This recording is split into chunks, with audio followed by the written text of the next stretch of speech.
praktisks ieteikums. Visi klausamies. Paņem lapiņu, jā, apsēdies, kāpēc es jūtos slikti. Brutāli honest. Jā. Es esmu slings. Okay. Kāpēc es esmu slings? Man nepatīk, es negribu iet uz darbu. Kāpēc es negribu iet uz darbu? Jā. Kas ir tieši tās lietas, kas man vakar, aizvakar, šorīt liek, padara manu celšanos smagu? Ja? Tad es pareizi saprotu, turp tos tik ilgi, kamēr tev kaut kāda emocionāla reakcija izraisīs. Un tajā brīdī, kad tu uzraksti, tev ir skaidrs, un pēc tam šo es varu atrisināt. Šo es šādi overkamošu, šo es šādi. Te man vajag palīdzību. Nezinu, tur var gadīties, piemēram, neesmu izgulējies. Es vakar tur līdz 1 skatījos filmu. Vakar līdz 1 skatījos filmu, ko nevajadzēja darīt. Ja? Jo es zināju, ka man jābūt pietiekami enerģiskam, ka šeit būtu pulkstenis. Tev ļoti labi sanāk, mēs jau otro diena bija gara jau. Ja? Bet tad tu zini, bet es no rīta stundiņu ilgāk pagulēšu. Es to varu atļauties. That's it. Ja? Un tāds cool. Bet, ja tu zini, ka tev ir 7 no rīta jābūt, valkā mums darbs sākās 7:30 rūpnīcā, tad tu nevari atļauties. Tad rītā, pulkstens 10, lights out. Un, ja es būšu izgulējies, tad man nebūs tās rīta sapulces tur smagas. Tu sevi, tā kā audzini. Vai arī man nepatīk iet uz to sapulci, jo viens cilvēks man rītīgi kretinē. Ir tā, ka krata. Saka, tas var būt kaut kāds kolēģis vai vēl. Ikvienu kolēģi, es saku, pilnīgi ikvienu, tas var būt jebkurš. Tu vari atrast metodi, kā vai nu mazāk ar viņu interaktot, vai nu mainīt interakciju. Un līdz pat tam, kad apsēžamies pretī, man nav tā ar tevi, bet ja man tā būtu, es apsēstos teikt, paklau, es negribu ar tevi strādāt. Man nekur lietas un es izvairos ar tevi strādāt, jo reku ir 1, 2, 3 lietas. Vai tu esi gatavs, ka mēs atrodam veidu, kā šīs 3 lietas, nezinu, tur, kā tu izsakies, vai kā es uztveru, vai kā tu komunicē, vai kā es komunicēju, vai tu neatbildi, vai whatever, ja? Vai mēs varam šīs 3 lietas atrisināt? Mums nav jābūt draugiem, bet ja mums abiem, lai sanāktu krāsot sienu, mēs varam izdarīt, ka tu krāso no rīta, es vakarā, un mēs nesatiekamies, bet kopā mēs nevaram krāsot. Jā. Tad, tas ir scary. Tas ir rītīgi scary, sevišķi, ja tas cilvēks ir, nezinu, pieredzējušāks vai kaut kādā augstākā rangā vai vēl kaut kas. Bet ja tu ilgstoši esi tajā stresa situācijā, ja tu vienkārši, kas ir mums prātā, ieprogrammēs, ka mums nepatīk atrasties tur konkrētā vietā, telpā vai par konkrētu jautājumu runāt, ja tu zini, atkal tur būs. Ja? Man kā vadītājiem ir daudz šādas situācijas ik nedēļu, ir kaut kādas sapulces, kuras ir tik neproduktīvas. Un tu nāc, un tu, man ir tagad tā privilēģija, kā vadītājiem manāk teikt, kolēģi, man nepatīk šīs sapulces formāts. Reku ir mans piedāvājums. Vai mēs varam pāriet uz šādu te formātu? Un reku ir, manuprāt, priekšrocības. Vai jums liekas, ka vajadzētu vēl kaut ko pielikt klāt? Vai esam gatavi pamēģināt savādāk? Un parasti tie kolēģi saka, davai pamēģinām. Ja? Brutal honesty, tas ir tāda atklātība tavā komunikācijas veidā ar tiem konkrētiem kolēģiem. Jā. Brutal honesty pret sevi. Arī, bet tas nenozīmē būt brutālam. Tas ir skarba patiesība. Latviski tulkotos tā skarbā patiesība ir tāda, ka man ar tevi nesanāk. Vai palīdzi man, lai mums sanāktu? Jā, laikam tas labākais būtu, ja pēc brutālās tās brutal honesty, ja tev sanāk, ir call to action uz pozitīvo pusi, tad dari to. Ja ir negatīvs, piemēram, tu kādu mēģini tur aizvainot, tad ir negatīvs benefits, tad varbūt nevajag to brutal honesty pielietot. Jā. Nezinu, tur ir kolēģis, es tev neusticos. Kur bija pāris incidenti, kas liek man tev neusticēties. Bet man uz tevi ir jāpaļaujas. Es nezinu, tu esi, piemēram, tur, tu gatavo man ēst. Un man tā nav, bet pieņemsim, tu gatavo man ēst. Un nav, katreiz ir kaut kas ne tā. Un es vienkārši negribu ēst to, ko tu gatavo. Un tad mēs apsēžamies, un visticamāk, tu esi gatavs mainīties. Tu nezināji, ka man ir tāda sajūta. Un tad es teiktu, varam mēs tur bietas nelikt vairāk. Tā kā izsvītro bietas. Jā. Precizēt, kas tieši. Vai šito garšvielu, kas... Ja? Un līdzīgi kā ģimenē, līdzīgi kā kur, saka, visi forši mēs nešķiramies, bet vai ne šito vairs, ja? Varam sarunāt. Un biznesē līdzīgi, bet, lai to izdarītu, tev vispirms pašam jāsaprot, kas ir tas triggeris, kāpēc tev nepatīk. Ja? Un tā ir tāda pašregulācija, mehānisms, kā tu sevi vari sakārtot. Un tev jābūt gatavam, ka pretī cilvēks arī teiks, ka ir kaut kas viņam nepatīk. Ja? Un tev ir jāspēj risināt arī tas, ok, es skaidrāk izteikšos, ja? Es tur nerakstīšu e-pastus nakts vidū, tur, vai whatever. Tu nezini, kas, bet tam otram cilvēkam arī var būt kaut kas, kas nepatīk, kāpēc viņš reaģē kaut kā uz to. Ja? Un vēl viena lieta ir, kad ir cilvēki, kuriem ir ļoti augstas prasības, un tu viņus pieradini izdarīt. Un ir ok uztaisīt resetu un teikt, stop, tu aizņem par daudz laika manējā, es izvēlos, es uz taviem e-pastiem neatbildēšu. Un ne tāpēc, ka es tev necienu, bet tāpēc, ka, diemžēl, tas share of my attention is too big for you. Jā. Un tās arī ir lietas. Un nevajag baidīties, vajag vienkārši racionāli pamatot. Ja? Un that's it. Un jā, ir risks, ka tas cilvēks to tur nepatiks, vēl kaut kas, pārdevēji, piemēram, savā starpā saplēšās par komisiju, vēl kaut kas. Bet tas grudge var būt forever. Vai arī apsēžamies un teikt, man bija tāds igaunis maids, viņam vārds ir maids. Maids, jā. Okay. Izklausās pēc maidas. Bet tad es viņu runāju, es teicu, vecīt, tas bija mans deals, tu dabūji komisiju. Ok, fine, bet davai, lai tā būtu pēdējā reize. Bet tas bija monotons. Mēs abi zinām, ka tas bija mans deals. Tā kā, davai nedara tā. Ja? Ja tu pēc burta kalpa iesi, es pēc burta kalpa, mēs tālu netiksim. Jā. Tas ir kā siena krāsot. Man bija līdz šeit jākrāso. Jā, bet pasties, mums kopā palika līnija nenokrāsot. Un tas nav ok. Tas nav man pieņemams standarts. Jā. Tev bija jāpasaka man bija jāpasaka tev, un mums bija jāsaskaņo krāsa un laiks un vispārējais. Ja? Un nav svarīgi, kur bija līnija. Svarīgi, ka mums nesanāca perfekti. Okay, noslēdzot šo pārdevēju bloku, parunāsim par cita veida problēmām pārdevēju vidū. Es personīgi, man liekas, pēdējo 2-3 gadu laikā fiziski esmu mainījis formu no tāda aplīšu lodītes līdz tagad mazliet vairāk izplūdušam kvadrātam. Un, ja godīgi, tad man kā pārdevējam, vispār kā darbiniekam ir daudz dažādas destruktīvās izvēles, kas mums ir pieejamas. Angliski to sauc par pick your poison. Tas ir alkohols, tās ir narkotikas, tas ir neveselīgs uzturs. Un tos visus tās lietas pievilcīgākas dara. Piemēram, man ilgie pārlidojumi, braucieni pie klientiem, nakts vēlās sarunas, kuras vēl joprojām ir darbs ļoti bieži. Un principā stresu piepildītā ikdiena. Kā reāli tādam cilvēkam, kam ir stresa bagāta ikdiena, kā viņš ar šo visu var tikt galā? Jo tur ir tik daudz lietas, ko tu vari salaist dēlī, un tik daudz ieteikumu, ko tu vari darīt. Kas tāds viens unikālais varētu būt? Jā, man sieva teikt, kad mazāk vajag ēst. Tas laikam ir mans poison, ja, kad es caur ēšanu, bet tagad jau es ļoti cenšos. Pēc stresa, jā, man arī tas pats ir.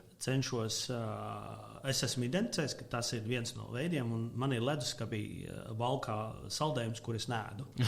Okay. Un tas ir mans tests par to, ka es varu to. Es gribu saldējumu, bet es viņu neēdu. Jā. Es viņu nemetu ārā, bet vienkārši man ir svarīgi, ka viņš ir, un es izvēlos neēst to saldējumu. Jā. Es alkoholu nelietoju jau kaut kādus 4 vispār. Tas nenozīmē, ka es tur balts pūkains. Mēs aizbraucam uz Grūziju, un tur ir vīna degustācija, smalku padzeršus. Neesmu reliģisks. Izspļaus ārā uzreiz. Nē, es norīšu visu kārtībā. Bet degustētāji tā parasti degustē, viņi pagaršo, paskalēnu un izspļauj. Es neesmu no tiem mega perfektiem, bet es noteikti nedzeršu vairāk kā malku. Jā. Un arī tikai tāpēc, ka tu esi kaut kādā īpašā situācijā, kur tev liekas, ka nevis tu gribi piedzerties, bet tu gribi, tas izklausās kaut kas, ko tu gribi pamēģināt tajā brīdī. Bet kopumā alkohols nelietoju. Pēdējos jau 4 gadus es arī nesmēķēju. Pirms tam, man patika iedzert alu, piemēram, tur vakarā vēl. Patika tur tusiņš mājās vai kaut kur, un nezinu, pat izdzert 2, 3, un es ar to nelepojos. Tas stress ir liels, bet viena lieta es sapratu. Es negribu alkoholu savā dzīvē. Man to nevajag. Un tā. Es arī kafiju nelietoju, starp citu, jo kafija uzdzen ekstra stresu un drudzi. Toties tagad, ja es izdzeru malku kafiju, kādreiz man ir acis liels, un es visu nakti ar mašīnu varu. Un šodien es izdzeru burtiski 1 malciņu kafijas, vairāk pat ne puskrūzi, tāpēc man ir vēl zaķīcēs bišķi. Tas ir tas efekts, ko tu dabū. Bet cilvēkam, ja tev ir ikdienā ļoti daudz stresa, tev ir jāizvēlās tas relax veids, kā tu atteji no vides. Un viena lieta, ko es daru, ir, es lasu grāmatas nedaudz, un vēl es spēlēju strateģiskās datorspēles. Es varu, vakarā, bez sirdsapziņas pārmetumiem, tur 3 vai 4 stundas. Bet tas ļoti labi atslēdzas, esmu dzirdējis no cilvēkiem. Age of Empires spēlēt, Un es nejūtos slikti. Tur nav tāds, man tur vēl viss kaut kas jādara. Bet ir laiks arī sev. Kad tu vari padarīt. Un ir jāatrod šis te veids, kad atslēgt, jo visas pasaules darbus neizdarīsi. Visu pasauli neizglābs. Tur un tā. Un tas poison, viņš ir, bet varbūt iesaku izvēlēties tādu, kuram ir vismazākās ilgtermiņa sekas uz veselību, uz dzīves kvalitāti vai uz attiecībām ar apkārtējiem cilvēkiem. Jo ir svarīgi, kad tas netraucē. Un tad, kad tu iedzer, protams, tur kādreiz var lieku pateikt kaut ko, vēl kaut ko, bet es sapratu, ka man to nevajag. Es to negribu, ne darba, ne ārpus darba kontekstā. Un man ir ok.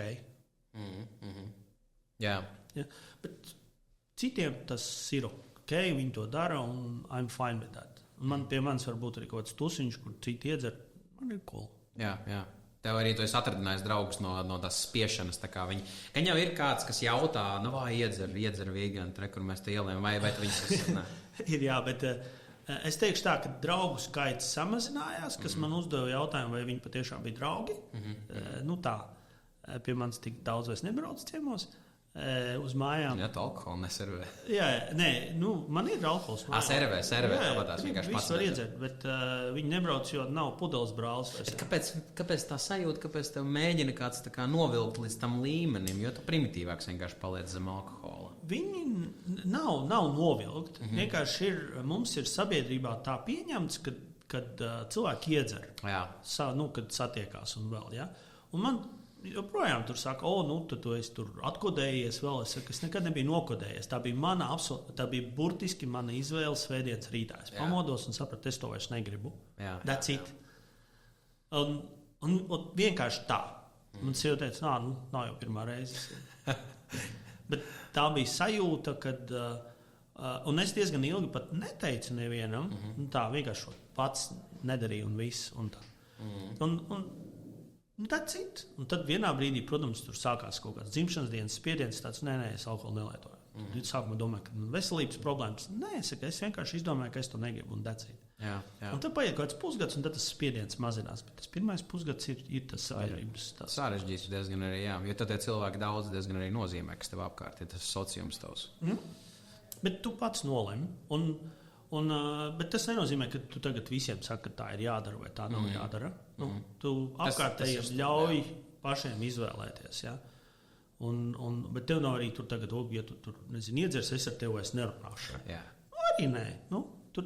Tā ir tava izvēle, tava dzīve. Tu to dari vai tu to nedari. That's it. Ok. Paņemsim. Simple as that. Uzņēmuma vadība. Alise, tava grāmata. Fenomenāls stāsts, kas vienkāršā valodā pastāsta, ko īsti tev maksā vēlme būt par uzņēmēju? Emocionāli amerikāņu kalniņi, reālas sarunas, kas skars vai skar ikvienu uzņēmēju, un visas ar to saistītās problēmas un izaicinājumi. Saki godīgi, to grāmatu dziļi sirdī rakstīji sev, lai tā kalpotu par atgādinājumu, cik sarežģīta ir uzņēmējdarbība, vai arī es kaut kur baigi maizšāvis greizi ar to minējumu? Baigi nav, tad tur divas daļas. Šī grāmata, ko es uzrakstīju, lai mani bērni izlasītu. Okay.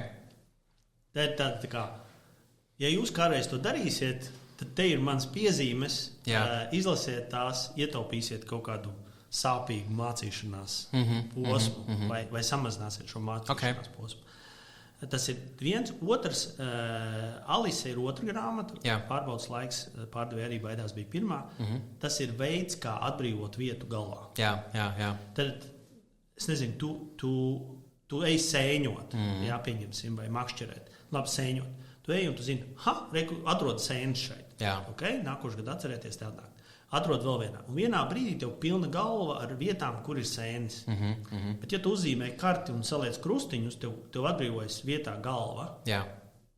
Vieta galvā.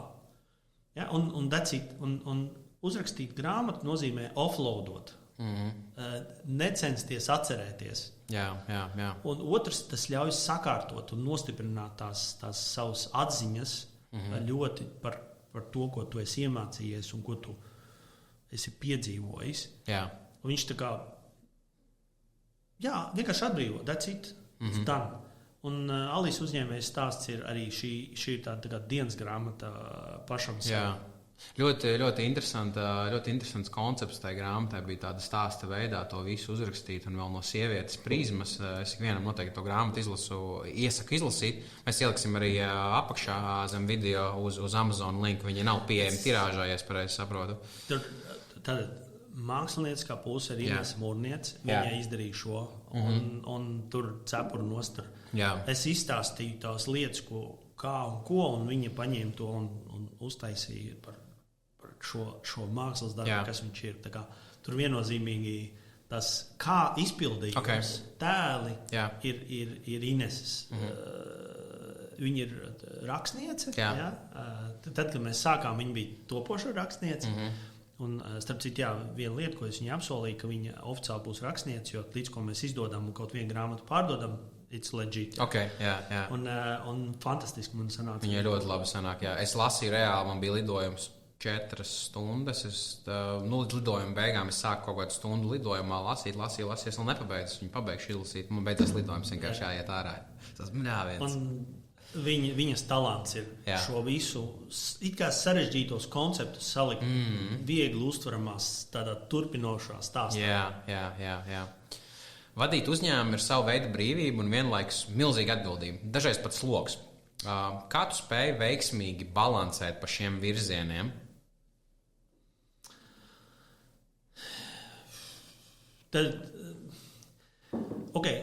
Vadīt uzņēmumu nozīmē vienu lietu. Pie tevis atnāk tikai problēmām. Tu esi tā kā... Tu esi vientuļš, jo neviens tev nekad paldies nepateiks un tur jāatnieks. Vajag forši. Tāpēc tev ir kaut kāds uzticības personas, pret kurām tu vari reflektēt. Bet tas sloks un tā atbildība ir gan par rezultātu, gan par cilvēkiem, gan arī par klientiem, ko viņi saņem un kvalitāti. Tas tā ir. Un balansēt atbildību. Tad, kad es pa daudz atbildību uz mani sagulstās, es būšu vaiprātīgi atklāts. Tad, kad ir pa daudz atbildības sagulstās un tu jūti mega stresu, tad man ieslēdzās pašaizsardzības mehānisms. Šis pašaizsardzības mehānisms ir, bet tās nav manas problēmas. Es risinu par naudu citu cilvēku problēmas. Un pēkšņi tā atbildība mazinās. Investori neklausieties. Bet tā reālā situācija ir tāda. Tas ir investoru uzdevums, ko es palīdzu atrisināt pēc labākās sirdsapziņas ar pareizo attieksmi. Bet ja es esmu stresains, īstenībā es nevaru izdarīt to, ko man vajag izdarīt. Un tur pārāk pārdzīvoju vai pārāk esmu ieguldījies emocionāli kādas problēmas veiksmē, neveiksmē. Jo, ja tā neveiksme notiek, tad tev ir grūti turpināt riskēt un darīt. Ja? Tāpēc tajos mirkļos es atceros, kad es risinu citu cilvēku problēmu. Un tad tu bišķi tā kā distancējies un spēji būt objektīvs. Tu tā kā izkāp ārā un paskaties no malas uz to. Jā, tā ir tā reflektēšana. Man tas palīdz savākties un būt profesionālim, būt izlēmīgam, būt ātram. Es esmu ekstra izlēmīgs tad, ja man ir slikts noskaņojums, vai es esmu neizgulējies. Nopietni, es esmu ļoti izlēmīgs. Jā. Kāpēc? Tā, ka es esmu labā noskaņojumā, tad tu pārāk daudz ņem vērā visu, kā lai visi būtu happy. Bet tad, kad tu esi tāds bišķi grumpy, tāds, ok, šitam sen bija jāpieliek gals. Tev liekas, ka tu esi tāds people pleasers vai ne? Mēs visi bišķi kaut kur iekšā esam. Jā. Un, protams, ka tu gribi, lai tu kopā ar tevi padomās, vai kā izdarīt tā, jo tagad, kad tu esi uzņēmuma vadītājs, tas ne tikai tāpēc tev pašsajūtai, bet tu zini, ka, okay, ja tu izdarīsi tā, ka tev slikti padomās, nākamā izmaiņa būs grūtāka. Tev vajag sabalansēt izmaiņu ar to, lai tās komanda, tomēr tu viņu nepazaudē viņas atbalstu. Tev visu laiku ir jābalansē šis komandas atbalsts ar to, ko tu gribi panākt. Un bieži vien tas, ko tu gribi panākt, nav patīkami. Tas ir vajadzīgs, bet tas nav patīkami. Jā. Un it sevišķi būdams krīzes menedžeris tādā ziņā, un krīzes arī ir labas, arī strauja izaugsme ir krīze, jo viņi maina uzņēmumu, tad viņi ir pozitīvā krīze, laba tipa krīze. Tad tas nozīmē, ka tu uzkačā pārdošanu, un tad tev ir ražošana netiek galā. Un viņi ir krīze, cik ātri var noskailot ražošanu. Ja? Un tad tu skailo ražošanu, un tad tur cilvēki uz robežas, viņi nemāk, netiek galā kaut ko, viņiem ir stress, viņi tur nav raduši domāt, un tad tu nāc un viņiem liec darīt lietas, ko viņi nekad nav gatavi mainīties un tā tālāk. Ja? Un tev nav laika viņam ļaut baigi ilgi pierast pie jaunās realitātes. Tev vajag ātrāk. Un tad tu atnāc un tu saki, tur mums nedara plus 10%, mums vajag reiz 2. Jā. Jā, mēs to nevarēsim. Es ticu, ka tu varēsi. Kas tev traucē to? Tas un tas. Es saku, bet ja tas ir atrisināts, kas tev vēl traucē? Nē, tad mēs varam sakt, super. Rekur, es tev apstiprinu budžetu vai iekārtu vai man tur telpa nav. Super, ja mēs šito sienu izgāžam, vai tu varēsi? Jā, varēsi. Atnes āmuru. Uzreiz. Un cilvēki bieži ir pārsteigti, ka es esmu tik izlēmīgs. Atnes āmuru, izgāžam to sienu. That's it. Simple as that.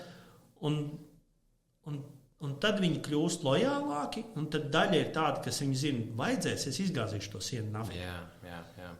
Vai un pēc tam paprasīšu atvainošanos kaimiņam par to. Ja? Bet dažreiz tā vajag. Viņiem ir jāzina, ka tu to vari. Jā.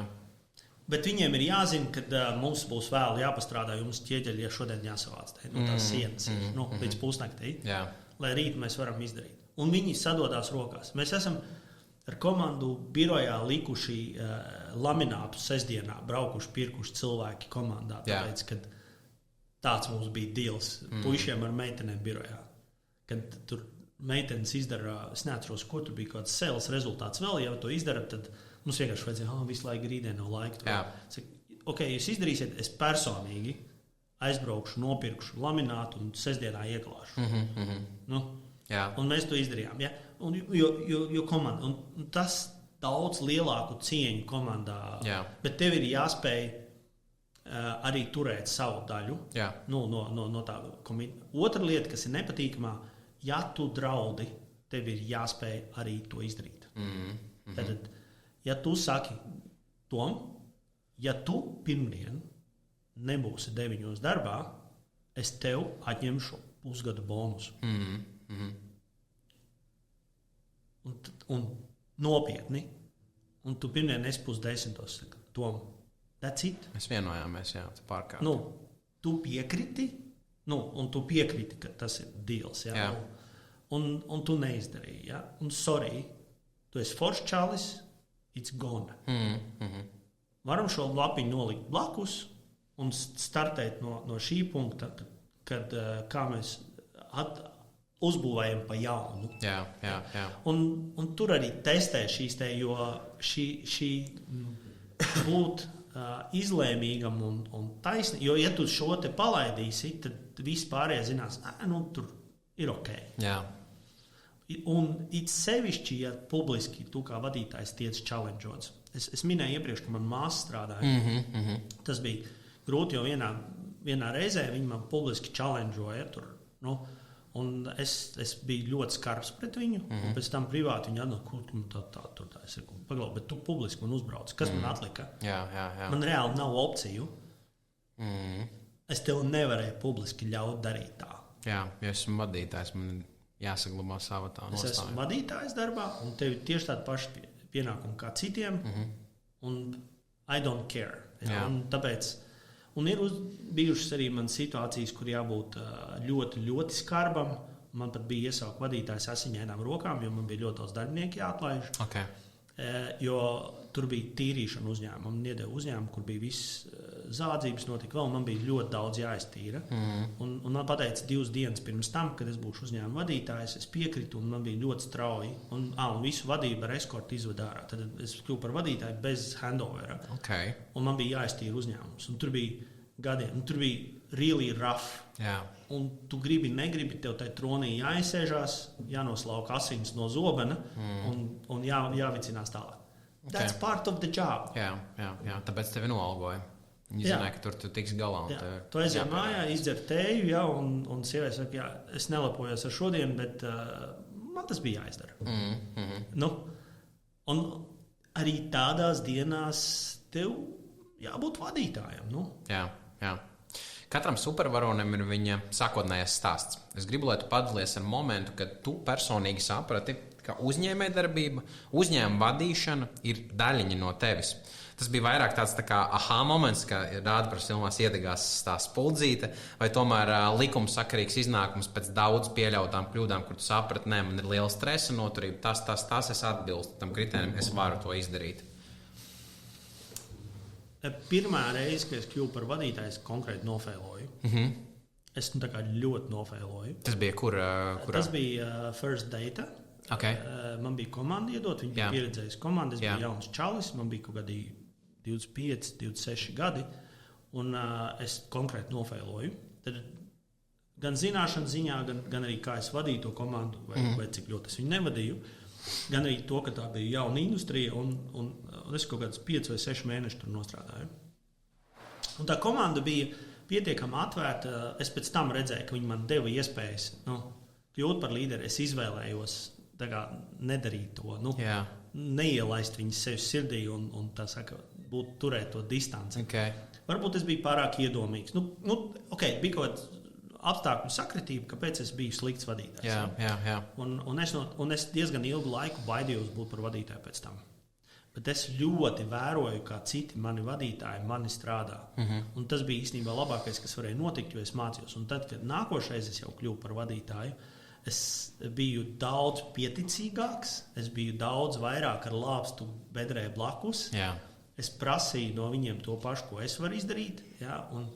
Un tas ļāva mums izveidot super ciešu un super lojālu komandu, kas var izgāzt jebkuru sienu.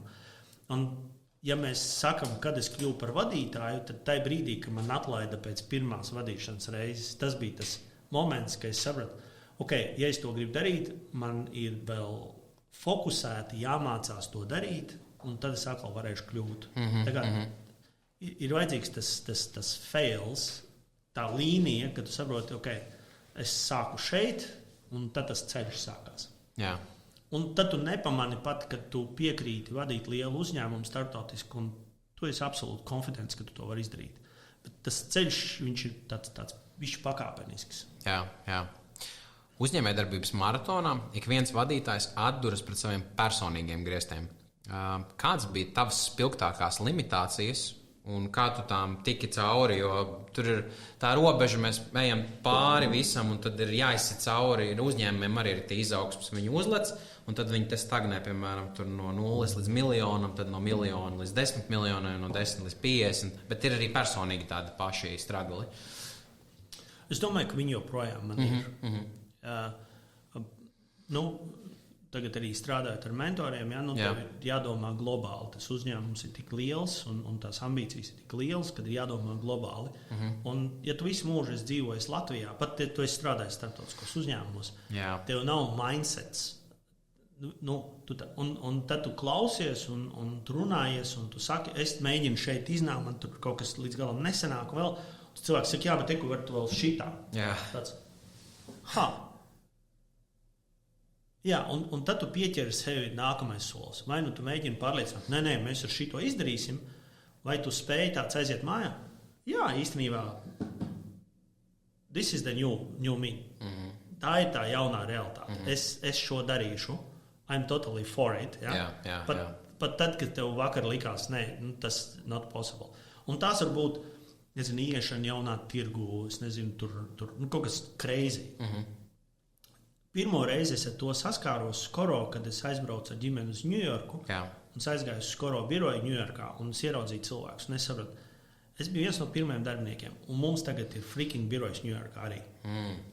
Saprotu, ka tad, kad es biju Latvijā vadīju, man likās, ka Baltija, Polija ir maksimums, ko mēs varam. Bet tad tu ieraugi un saproti, es ar to, ko es izdarīju šeit, palīdzēju nopelnīt pietiekami, lai mēs varētu iziet tur. Un tas uzņēmuma vadītājs, kas bija, viņš redzēja tālāk. Un tāpēc vienmēr jāsaprot, vai tu neesi pats pārāk ierobežots savā domāšanā. Un ja tev atnāk mentors vai kāds cits saka, paklau, kāpēc jūs tirgojat tikai Eiropā? Aizbrauc uz Ķīnu, tur ir ļoti daudz transporta, un tur Lapons īstenībā būtu īstā lieta. Un tu tāds, es nezinu, vai arī, kad ir biļete, kad lidojums, Un tu nevienu nepazīst vēl, un tas ir tas, tie ir tev griezti, kad tu esi gatavs iekāpt lidmašīnā, lai aizbrauktu, izkāptu, iemācītos, paskatītos un saprastu. Un visticamāk, tev nesanāks uzreiz Bet, ja tu pats sevi ierobežo, un tad pirmais, tad, kad tev nav vairs ierobežojums planēta Zeme, vai pareizi sakot, tikai planēta Zeme, visa, tad tu esi pietiekami plaši domājošs. Bet tam ir jābūt baigam laikam. Tur ir, es nezinu, tie grūtākie lēmumi ir vēl priekšā droši vien man. Visgrūtākie, bet es zinu to, ka es esmu crazy, bišķīt, un ja man tur, daram to tā, es zinu, ka es būšu pirmais, kas iekāps lidmašīnā un aizdos. Un man liekas, ka man personīgi ar to ir tāds mazais lepnums, ka es nemēģināšu pārliecināt, nedarīt, bet drīzāk paņemšu karogu un aiziešu pa priekšu. Un tā būšu bietē pirmais, lai tie, kas nāk pēc manis, var jau zināt, kur nelīst un kur līst. Vai arī jau ir palielieties, parādīt savu zilo aci. Ko tieši darīt savādāk. Jā. Ļoti interesanti ir redzēt, kādas ir uzņēmēju ikdienas rutīnas. Tu vari iedot man nelielu kontekstu par to, kāda izskatās tava tipiskā darbdiena. Neņemsim šodien, paņemsim par piemēru šīs nedēļas vakardienu. Vai kura tāda piesātinātākā diena tev bija. Tu piecelies no rīta, tur pa stundām, ko tieši tu dari, kādi ir tevi galvenie pienākumi varbūt? Es dzīvoju nedēļas ciklos. Un man ir katrai dienai savs topiks. Tad pirmdienas man iglū. Tikai un vienīgi iglū. Es pieceļos 7:30, es esmu rūpnīcā. Pirmdienā no rīta es apēju rūpnīcu, apskatos, sasveicinos ar darbiniekiem, paskatos pagājušās nedēļas saražoto rezultātu, saprotu, kas ir, kas nav. Kaut kādas lietas, ko vajag. Tad man ir pirmdienās sales sapulce, tad man ir ražošanas sapulce, tad viss par iglū un tā. Otrdien, un vakarā tad es apsēžos, padizainēju procesus, paskatos, ko vēl. Otrdien man ir Pepī, tā ir otra rūpnīcas daļa, tas ir visi industriālie produkti. Tieši tas pats process. Tur ir otrāds ražošanas sapulce, pārdošanas sapulce, un pēc tam ir administrācija, un tā visa diena aiziet. Tad pirmās 2 dienas katru nedēļu ir fokusēts darbs tieši hands-on ar cilvēkiem, ar to, kur mēs esam, ko mēs darām, kaut kādu labojumu, vai tur kādam bišķi pa labi, pa kreisi, un tā.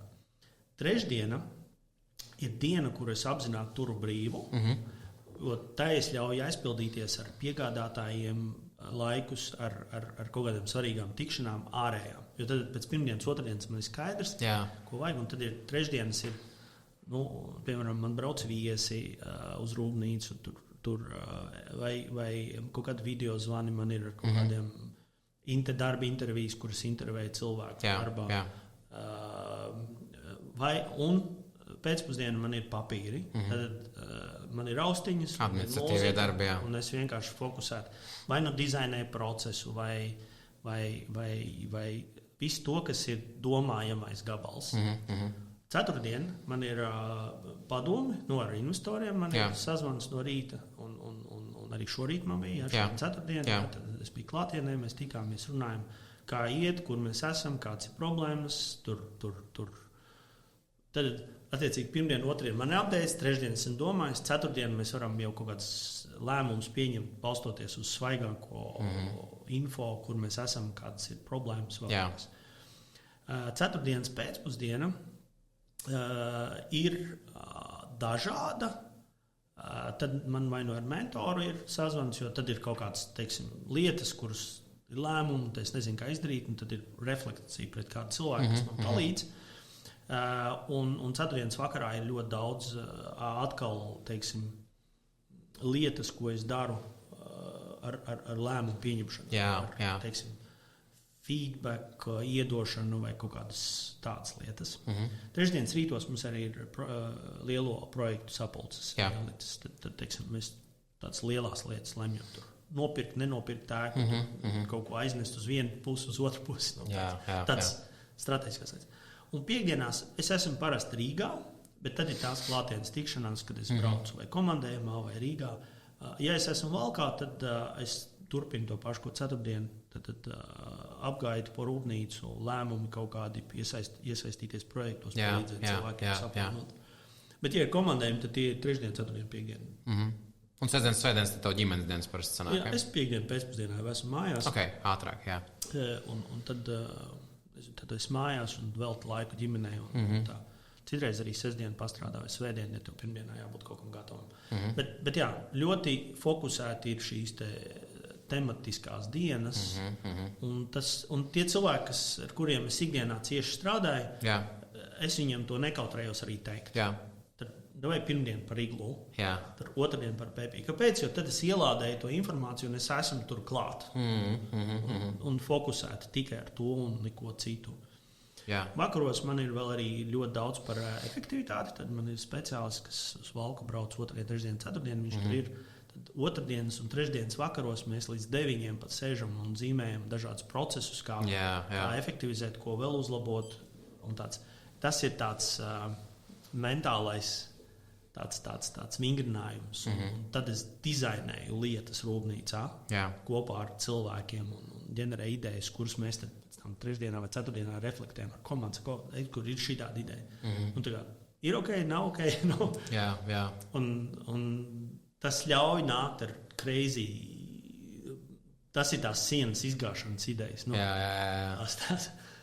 Tā. Ļoti, ļoti kalibrēts grafiks tev ir, es klausos tā, tā kā ja kāds grib pirmdienās mītiņu ar mani, ir māstīcams, otrdienās māstīcams. Man sanāca tā būt. Netīšām. Trešdien, ceturtdien, it's possible. Piekdienās tad Rīgā klātienē. Ok, super. AI blogs. Es zinu, ka tu esi Twitterī kaut ko arī mazliet par to tēmu padiskutējis ar cilvēkiem vispār par to nākotni, bet iesim no paša starta. Cik bieži tu ikdienā saskaries varbūt un lieto AI, jeb mākslīgo intelektu, es teikšu tie chatboti, kas ir ChatGPT, Bārds, Groks, ir kaut kādi servisi, kuri jau ir uz tās bāzes uzbūvēti, kuri vairāk vertikālais jau ir sadalīti. Ko tu domā par šo straujo transformāciju un kā tā izmaina šobrīd mūsu paradumus? Reālajā laikā es varētu teikt. Es esmu vecs vīrs. Okay. 2000. gadā bija dotcom burbulis un visiem likās, ka pasaule mainīsies un viss būs internetā. Jā, daudz kas ir internetā, bet īstenībā daudz kas nav. Tad nāca kripto, tur blockchains un viss būs blockchainā un viss tagad būs savādāk. Un tā. kaut kas ir, bet es teiktu, īstenībā gandrīz nekas nav blockchain. No praktiskām lietām, izņemot tur spekulācijas, bet tas, lai paliek cits. AI viņam būs un ir praktisks pielietojums, bet man personīgi šobrīd pilnīgi nekas praktisks nav. Seriously. Okay. Kaut kas tāds, es esmu visu kaut ko izmēģinājis. Mēs ar dēlu tur ģenerējam visādas bildītas, crazy, nezinu, kaķis sniegavīrs, tur saulē, pilsētā vai whatever. Rotaļājamies. Man ir, šis te, mēs lietojam Microsoft Edge, kuram iekšā ir ChatGPT 4 malā, un es šad un tad kaut ko daru, bet praktiski biznesā pielietojuma vēl nav. Varbūt es tos instrumentus neesmu atradis, bet ja man būtu instruments, piemēram, kurš savāc analītikas datus un uztaisa man modeli vai uzģenerē rūpnīcas layoutu vēl, bet viņi nav tur vēl tik grūti. Tur tad varbūt man, es būšu iedomīgs, varbūt man tās problēmas ir pārāk sarežģītas, lai General AI spētu atrisināt. Varbūt man datu nav pietiekami labi, un līdz ar to tev jārada pašam jāpievieno trūkstošie datu gapi, lai pieņemtu kaut kādu lēmumu, bet šobrīd nav to instrumentu. Bet es būtu priecīgs, ka viņi būtu. Tad, es nezinu, man ir daudz Excel, kaut kādi dati par kaut ko. Ja būtu kāds, kas spētu izdarīt secinājumus un uztaisīt projekciju, ja mums tur šis un šis pārdošanas kanāls neperformē. Awesome. Man tas ietaupīt 5 stundas tur, plus kļūdas kaut kādas un vēl visu kaut ko. Bet nav. Visi sola, un es varu pateikt, ka šos solījumus par to, ka softs darīs tavu darbu, es jau 10 vairāk gadus esmu redzējis. Es strādāju Microsoftā, tici man, mums tur bija katrā konferencē stāstīja, ka tagad tur jaunais Words tur rakstīs tavā vietā. 15 gadus atpakaļ tas bija. Never happened. Es biju Atlantā, kad Steve's Ballmers rādīja virtuālās realitātes brilles. Tas bija 2009. gadā. 15 gadus vēlāk mums kaut kas parādās. Bet tur bija reāli, mēs varējām izmēģināt, tā tehnoloģija eksistēja. Tāpēc, let's be careful with that. Okay? Tas prasīs laiku, līdz tās tehnoloģijas būs pieejamas. Šobrīd es kaut kur paspēlējos ar bērnu, kopā mēs tur un tā, bet tas nav vēl tur ticis. Lai es teiktu, mēs biznesā izmantojam. It's very rough. Bet tev neliekas, es bišķiņ oponēšu tam, tas ļoti labi, ka mums arguments sanāk par to, jo es mazliet tā nepiekrītu par to. Arī sanāk tā kā vecā dekāde, ja tā var teikt, pret jauno dekādi. Es izmantoju katru dienu ChatGPT. Redz, tu minēji vienu aspektu, tavas problēmas varētu būt, ka ir bišķiņ sarežģītāks, bet krietni sarežģītāks nekā manējās. Bet es ChatGPT, piemēram, uztveru kā produktivitātes risinājumu. Kāpēc? Tāpēc, ka tajā brīdī, kad es esmu, piemēram, nedomājās vienkārši labi par kaut kādu procesu, pat e-pastus nevaru uzrakstīt. Esmu ChatGPT iebarojis kaut kādas savas e-pastu templētus, kā es viņus rakstu reāli e-pastu, nevis ChatGPT ģenerēti, bet reāli e-pastu. Un tad es viņam prasu, ka man vajag uzrakstīt par to e-pastu. Es varbūt pat esmu jau kaut kādu melnrakstu uztaisījis, iedodu viņam, viņš sagatavo ļoti labi, tā kā es teiktu, to e-pastu. Man ietaupa laiku, jo man dažreiz tas viens no tādiem instrumentiem. Bet tu runāji par datu analīzi. Te gan jāsaprot, ka tev ir vairāk mazliet informācijas par tiem datiem un konteksts. Ja tu spētu iedot kontekstu tam Excelim, ko tu sauci, paskaidrot viņam, ko katra aile nozīmē, tu varētu katru mēnesi to Excel barot iekšā un viņš to varētu trendus vilkt ārā jau šobrīd. Jā, bet tas nav AI. Tas ir parasts programma formula. AI nozīmē, ka reku ir mans Google konts, paskaties viss, kas tajā ir. Viņam pašam tu gribētu, lai viņš pats atrod. Jo, ja man ir jāizstāst, tad es jau redzu grafiku un es redzu, ko vajag. Bet atbildi no sērijas, par cik mēs šobrīd ražošanā formas dienā atpaliekam no tā, ko mums vajadzētu. Jā, precīzi. Man nevar pateikt to AI. Nevar. Man ir viens cilvēks, kurš paskatās uz modeli, otrs cilvēks, kas paskatās ražošanu, plus tur ir vēl mums ceļā tas. Ok, izskatās, ka mēs esam mīnus tik vai plus šitik. Jā. Ja? Un turpat cilvēks nevar iedot precīzi atbildi. Un otrs, AI visticamāk kļūdīsies, jo jautājumu, kaut kādā mērā. Jā. Jo tur ir ļoti daudz assumptioni un lietas, kuras nav vēsturiskajos viņš var strādāt ar vēsturiskiem datiem un projicēt. Jā. Bet, ja tu zini, ka tur pievienojas jauns piegādātājs, kurš tur nav vēsturiskajos datos, viņš nevar to zināt. Jā. Tad precīzi definēja arī to vienu no galvenajām pamatproblēmām, kāpēc cilvēki ieiet tajā un tad, viņš nestrādā. Ļoti nepareizi promptus uztaisa. Jo precīzāk tu viņu uztaisi un jo vairāk kontekstu viņam iedod, jo labāk viņš saprot tavu situāciju. Pagaidām mēs nevaram vēl uploadot smadzenes savas viņā un tad izdarīt secinājumus tā, kā tu izdarītu. Bet tajā brīdī, kad to varēs izdarīt, viņi vēl arī ir lēnām iet uz to pusi, ka viņš mācās pats no sevis. Viņš jau kaut kādiem vēsturiskajiem taviem promptiem var mācīties. To es ļoti aktīvi šobrīd izmantoju. Bet arī vēsturiskais. Es esmu šodien tik gudrs, cik es vakar. Bet problēma ir tajā, ka man rīt pasēžot ir jārada new knowledge. Jā. Un tas new knowledge ir tomēr kombinācija ar intuīciju un vēl. Un, ļoti daudz, ko AI varētu man ikdienā. Es redzu to, ka viņš esot labam AI, kuram ir visi tā informācija, visi tie dati, kas man ir pieejami, kurš var, no desktime, no vēl un teikt, ka šīs teams var performēt labāk, jo kur ir 8, 6 vai 15 lietas, vai arī, piemēram, mums ir sadarbības piedāvājums no partnera, un man jānovērtē risks, cik šis partners ir legit vai fakes. Viņš ir citā valstī, es pirmoreiz dzirdu. AI aiziet apstāst, viņam ir 1 500 sekotāji YouTube, tur ir all good. Bet tu pats skaties, bet pēdējo video ielika ir 500 skatījumu. Kā var būt, ja ir 1 500 followeru, bet 500 skatījumu? Kaut kas neiet kopā īsti. It's a red flag. Tad uz ko tu skaties? Un arī nepieredzējis cilvēks iet, 1 500 followeru, this must be good. Tas, kad viņš iedos tev tādu analīzi, tad tu teiksi, labi, šis ir kaut kas tāds, ko es gribu reāli izmantot. Jo risku novērtēt, spēj novērtēt risku. Un tā ir ikdiena. Tev atnāk sadarbības piedāvājums, kā tu novērtēsi risku? Un tu skaties to, piemēram, this looks too good to be true. Jā. Kas man viņā nepatīk? Es tev pasaku, kas nepatīk tieši. Kāpēc man liekas tas dīvaini? Un tad tu pasties uzņēmumu, ka viņš pieder, pasties viņa apgrozījumu, tu pasties vēl kaut ko, un tāds, tu atrod nevienu pierādījumu, ka tas ir legit, un 5 pierādījumus, ka tas ir shady. Un ko tu dari? Tu saki, paldies, nē. Un vai arī tu akli uzticies? Vai arī nākamais lēmums, mums ir izēja materiāls, ir tāda polietilēna granula, viņas cenas staigā līdz ar naftu. Man pirkt nedēļai vai 2 mēnešiem.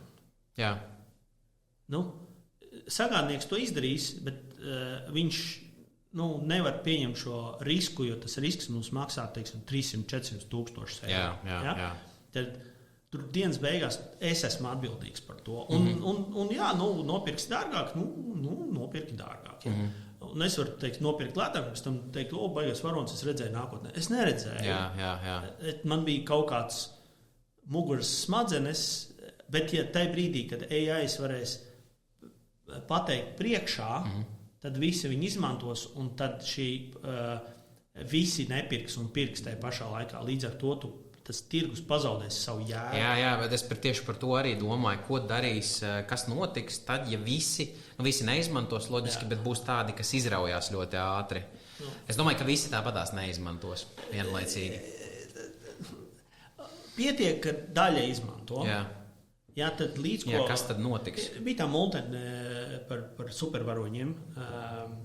Incredibles. Incredibles. Tur bija viens tas ļaunais, kurš uztaisīja, ka viņš arī ir supervaronis. Un tad viņa doma bija tāda, ja visi ir supervaroņi, tad neviens nav supervaronis. Jo ir jauns standarts. Ja akciju tirgu AI varēs prognozēt to, tad AI sacentīties ar AI, un pēkšņi neviens vairs neko nevarēs prognozēt. Būs kaut kāda laika kropļojumi, kāds uzvarēs, bet vienā brīdī viņš nonāks pie kaut kāda de facto, kas vairs nebūs. un atkal uzvarēs tas, kurš spēs paredzēt, ko darīs AI. Jā. Un te būs specializācija, man liekas, tas uzsvars. Ja tu spēsi specializēties ļoti šaurā vertikālē un iedot ļoti precīzus ieteikumus vai paredzēt tās prognozes trendus, tad tu būsi, tu būsi lielam ieguvējs tajā situācijā. Bet, ja kāds cits varēs nokopēt tavu stratēģiju, tas pats varēs, jo ja tas ir AI, viņam jāmācās no liela datu apjoma, un tu nevari uztaisīt lielu modeli un paturēt tikai sev. Visticamāk, lielie zīmoli var, tur Microsoft un Google, bet, ja viņi grib nopelnīt, viņiem šis modelis jādod publikai. Un tad, ja es un tu mēs varam nopirkt par 10 eiro mēnesī, tad katrs investors nopirks un akciju tirgus kļūst konkrēti neinteresants. Jā. Un līdzīgi notiek ar meta reklāmām. Viņi to generalizēja. Tagad katrs var nopirkt. Tagad pēkšņi internet, Google vai meta reklāmas ir ik viens var izdarīt. Un tirgus nobalansējās kaut kādā vietā, kad that's it. Tas nav, bet tajā sākumā vēl tur būs. Tāpēc man patika, tāpēc tas tavs Twitter, X-tweets, kā tagad viņus sauc? Twitters, Tev bija tieši tweets par to, ka ja es un tu mēs taisīsim kreatīvus darbus, mēs beigās visi nonāksim pie vidēji kreatīviem darbiem ģenerētiem pēc AI, un kas notiks tajā brīdī cilvēki, kas ir reāli mākslinieki, viņi labi mākslinieki, viņi izrausies atkal pa priekšu tam AI, jo tas būs autentiski. Jā, bet vidējais tāds random mākslinieks, viņam AI ļauj uztaisīt smukāku. Jā, un ja man vajadzētu idejas šobrīd teikt, Vigant, izdomā nākamo iglu setu vai iglu krāsu kombināciju, es AI-am pasaku, un viņš man uztaisa tur 20-30, šis sounds good, man nekad nebūtu ienācis prātā šitā kombinācija. Ātrums, precīzi. Un tad es paņemu šo un saku, uztaisam pāris variantus ar šo, kā mēs to varam radīt, Un that's it. Tu tagad to pirmo. Bet ja tu esi mākslinieks, bet viņš rada balstoties uz kaut ko. Cik tas ir populārs, man grūti teikt. Un kontents, ja visi ģenerēs kontentu un internets būs pilns ar visādu ģenerētu šitu, tad kontentu vērtības strauji kritīs un vēl vairāk tauta ignorēs. Es domāju, ka atradīs arī veidu, kā algoritmos ielikt to, ka tev var redzēt, ka tas ir generative AI kontents. Es pieļauju, ka tas jau ir. AI, kurš pārtaisa AI kontentu, lai tas neizskatās pēc AI kontentu. Tā ir interesanti. Bet viens piemērs, ko es gribu minēt un noslēgt šo bloku, ir man privātajā dzīvē ar viņu daudz kur izmantoju. Tur bildē ledus, ka viņš man produktus iedod, uztais uzreiz jau recepti gatavu. Tas ir arī iespējams ar to maksas versiju ChatGPT. Bet var arī tu paņemt vienkārši desmaizi un paēst un mierīgi aizies. Var, bet es esmu pārāk frīkī tādā veidā. Es gribu viņu tur riktīgi padragāt. Bet viena lieta, ar ko es saskāros, kritiskā domāšana cilvēkiem ir ļoti liela problēma, un mēs ļoti bieži izdarām secinājumus dēļ saviem biasiem, kas mums ir. Tas secinājums nav valīts, viņš nav uz datiem balstīts un viņš nav nekādā veidā apstiprināms. Tu nevari viņu pats apstiprināt. Ja tev pajautā 2-3 jautājumus, kāds ir datu source un tā tālāk, tu nevari neko izdarīt tālāk, tu apstulbsti. Tas, ko es esmu sācis darīt, ir ChatGPT ir tāds konsensus vertikāli, viņa ievāc datus no visiem, tur 210 miljonu akadēmisko papīru ir. Un ja man ir kaut kāds shady fakts, un es viņu gribu pārbaudīt, es iemetu ChatGPT to faktu, un viņš man iedod, 10 pēdējos akadēmiskos pētījumus par to tēmu, pret, pār, un izsver tā kā to manu sviru, kurā pusē viņi noliksies. Un šīs, man liekas, ir... Man te uzreiz ir jautājums. Alberts Einsteins. Mēs šobrīd uzskatām viņu par ģēniju. Vairs jau ne, viņa apgāz, man liekas, teoriju. Uzskatām, ka viņš ir diezgan jaudīgs čalis. Jā. Ģēnijs. Bet tad, kad viņš iznāca ar relativitātes teoriju, tā bija pretrunā ar pastāvošo vispār sapratni par visumu, un viņš nedabūja Nobela prēmiju par to. Jo viņi bija pārāk crazy. Jā. Bet tā bija formula, aiz kuras stāv atompomba. Pēc tam radās. Un viņš nomira, zinot, ka viņš radīja lielāko ļaunumu pasaulē ever. Jā. Viņš nepieredzēja to, ka ir atomenerģija, ko mēs izmantojam kā elektrības avotu, bet viņš pieredzēja Hirosimu un Nagasaki un nomira pat tiešām pārdzīvojot ļoti par to, ko viņš ir nodarījis sabiedrībai. viņš dabūja pavisam par citu lietu. Viņš dabūja Nobel prēmiju, bet pavisam par citu lietu. Jā. Es neatceros par ko, bet man liekas, ka tas bija ar gaismas liekšanos un gravitāti, ja nemaldos, kuru viņš pats nevarēja observēt, tāpēc, ka viņam uz Krieviju bija jābrauc, bet viņš to nevarēja izdarīt, jo tad karoja tur visiem. Tad ar to es gribu teikt, ka ChatGPT, izmantojot pēdējos pētījumus, var tikai, jo kas ir pētījumi? Pētījumi ir bieži vien citos pētījumos balstīti kopsavilkumi, un reti, kad ir tādi mega jauni atklājumi. Vai arī šie jaunie atklājumi ir ļoti tādi aiz ausīm pievilkti, jo tie, kas ir populārie, viņi ir populāri tāpēc, ka viņi ir kaut kādā mērā wishlists, mēs gribam, lai būtu. Piemēram, var paskatīties un mājās papētīt par...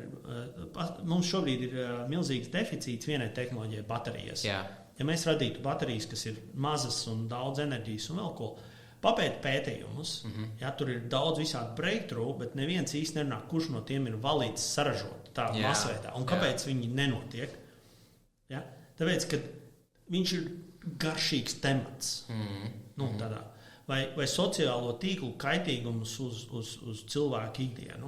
Viņš ir bet nav arī nebūs konsensusa tur, jo mums pārāk maz pētījumu, man liekas, par to ir. Mēs nezinām. Tur ir tā lieta. Visi to grib. Bet es ar to gribu teikt, ka kas pasaka, ka ir maz? Es vienkārši domāju tādas absolūtās patiesības, kā piemēram, tev liekas, ka smēķēšana nav slikta, tu ieraksti un tu saproti. Es tādu primitīvu piemēru minu, bet jebkurš saprot, ka smēķēšana ir slikta. Un tādās situācijās, ja tu esi tā kā tas marginālis... Nākamais. Vai AI ir labi vai slikti? Nav pētījumu par to. Nevaram mēs Ko nozīmē pētījumu? Bet jā, tas ir valīts punkts un arguments, ko tu pacēli augšā. Mēs kaut kādas lietas... Tajā brīdī, kad mēs pajautājam kaut kam, mēs nečalenžojam to status quo, un tad, kā tu teici, ja Einsteins nebūtu...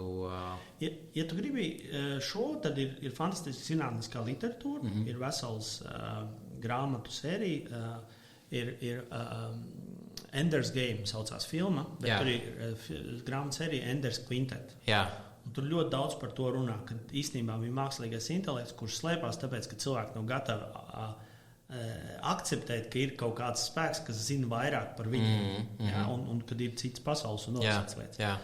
Un tur uzdod šo jautājumu, cik īstenībā mēs esam gatavi, un vai tad, kad pienāks mākslīgais intelekts, mēs vispār zināsim, ka viņš eksistē.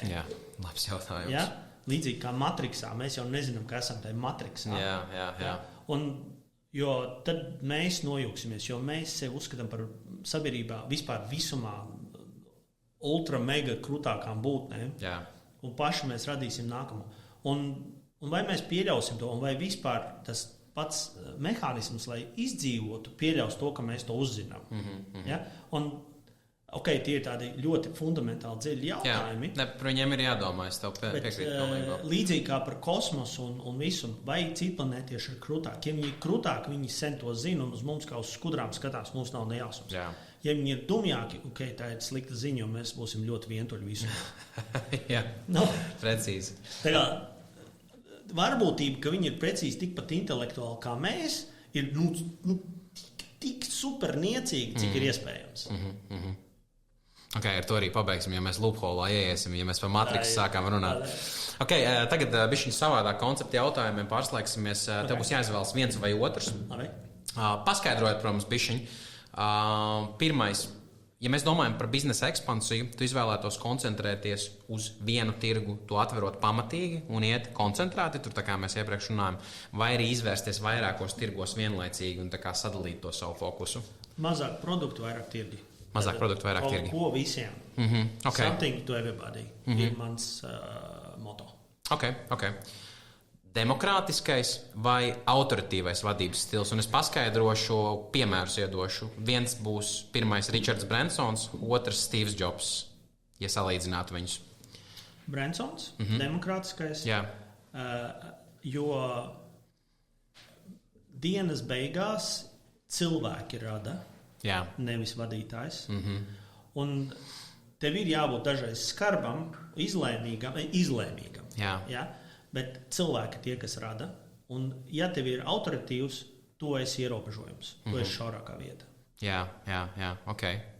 Vērtīgi. Mazs, bet ļoti ietekmīgs tīkls ar cilvēkiem, ar kuriem tev ir dziļas attiecības.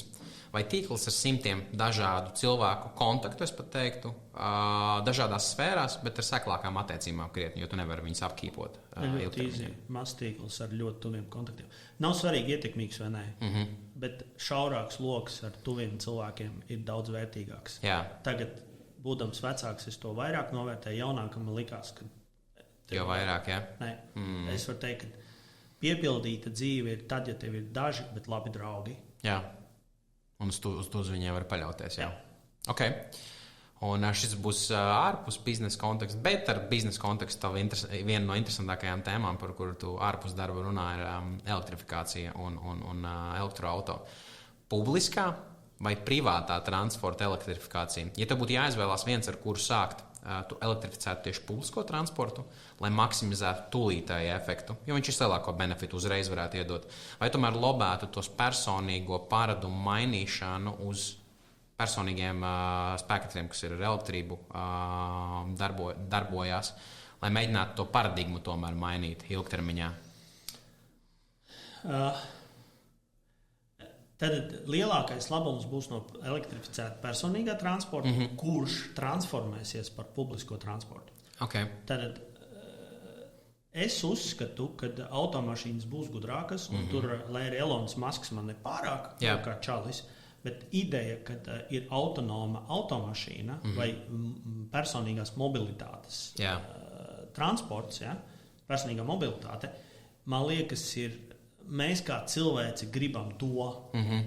Tāpēc visticamāk, es ceru, ka manas dzīves laikā, bet varbūt arī nākamajās paudzēs, būs personīgie elektroauto un gudri, kas spēj atbraukt, tevi savākt, aizvest, nolikt, kas ir miks starp personīgo un sabiedrisko transportu. Okay. Tad tu domā, ka viņi kā sinerģijā aizies, ja? Es domāju, ka tas ir tas, jo tur ir vislielākais benefits cilvēcei. Ja?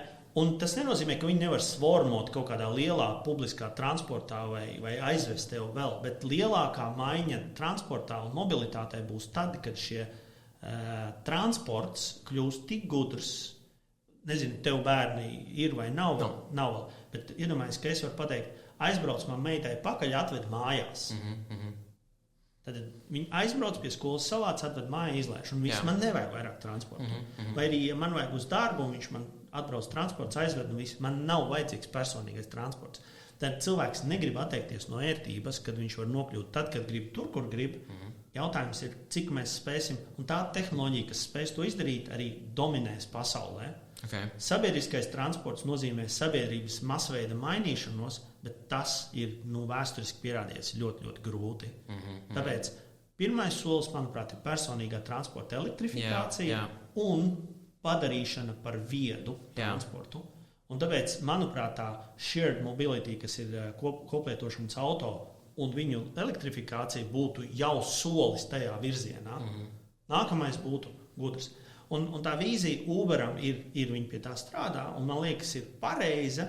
Es nezinu, vai viņiem sanāks, vai viņi būs pietiekami dziļi kabatas, bet tikko Apple nolēma, ka viņi to nedarīs, un man liekas, ka tas ir zaudējums, jo, ja skatās, cik naudas tur viņi varētu ieguldīt, man pašam vienkārši pastarpināja pieder Apple akcijas, bet man liekas, ka to var izdarīt Google, Microsoft, Apple, Nvidia, kaut kādi daži uzņēmumi pasaulē, kas var īstenībā radīt šo nākotnes transportu.